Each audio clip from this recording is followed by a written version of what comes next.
Hello viewers, வணக்கம் and welcome back to my channel. Ayali சீரியலுடைய அடுத்த எபிசோடுக்கான ப்ரோமோ என்ன அப்படின்றத பார்க்கலாம். ரகசியம் யாருக்கு தெரியக்கூடாதோ அவங்களே சம்மந்தப்பட்டவங்க வாயாலேயே அந்த ரகசியத்தை தெரிஞ்சுக்கிறாங்க. அப்படி என்ன ரகசியம் அப்படின்னு கேட்குறீங்களா? அதுதாங்க இந்த ப்ரோமோ. அயலி சிவா ரெண்டு பேரும் பர்மாவை பார்க்க முடியலை, பிடிக்க முடியலைன்ற விரக்தியில் வீட்டுக்கு வராங்க. ரூமில் இருக்கக்கூடிய மைக்கை மறந்து இவங்க ரெண்டு பேரும் பேசிகிட்டு இருக்காங்க. இன்னொரு பக்கம் இவங்க ரெண்டு பேரும் பேசிகிட்டு இருக்கத கபிலன் இங்கே கேட்டுட்டு இருக்காரு. அப்போ அயலி ரொம்ப அப்செட்டாக இருக்காங்க. அதை பார்த்த சிவா, நீ ஒன்றும் கவலைப்படாத, இன்னைக்கு வேணால் நம்ம கிட்ட இருந்து தப்பிச்சுக்கிறலாம், கண்டிப்பாக என்னைக்காவது ஒரு நாள் நம்ம கிட்ட வந்து மாட்டத்தான் போகிறான் அப்படின்னு சொல்லும்போது, நான் அதை பற்றியெல்லாம் யோசிக்கலை, அவன் எப்போ வேணாலும் நம்ம பிடிச்சிடலாம், ஆனால் இப்போ என்னுடைய யோசனை எல்லாமே அண்ணியை பற்றி தான் அப்படின்னு சொல்லி இந்திராணியை பற்றி பேசுகிறாங்க.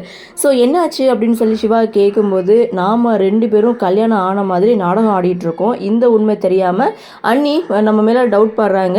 ஸோ அவங்களுடைய சந்தேகம் இன்னும் பலமாக இருக்குது, என்ன பண்ணுறதுன்னு தான் தெரியலை அப்படின்னு சொல்லி பேசிகிட்டு இருக்கதை கபிலன் வந்து கேட்டுடுறாரு.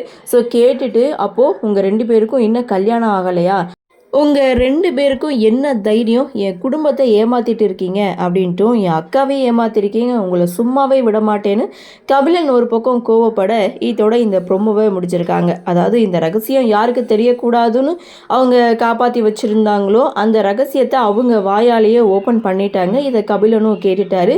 இனி அடுத்து கபிலன் என்ன பண்ண போகிறாரு அப்படின்ற ஒரு எதிர்பார்ப்போட இந்த ப்ரொமோவை கொடுத்துருக்காங்க. என்ன அயலி சிவா, அதாவது என்னதான் பிரில்லியண்டாக பிளானை போட்டாலும் ஏதாவது ஒரு விஷயத்தில் எப்படிப்பட்ட புத்திசாலியும் மாட்டிப்பாங்க அப்படின்றது இவங்க மூலமாக தெரியுது. சரி, பார்க்கலாம் என்ன மாதிரியான சுவாரஸ்யத்தோடு கதைகளை நகர்வை கொண்டு வராங்க அப்படின்னு நம்மளும் பொறுத்திருந்து பார்க்கலாம்.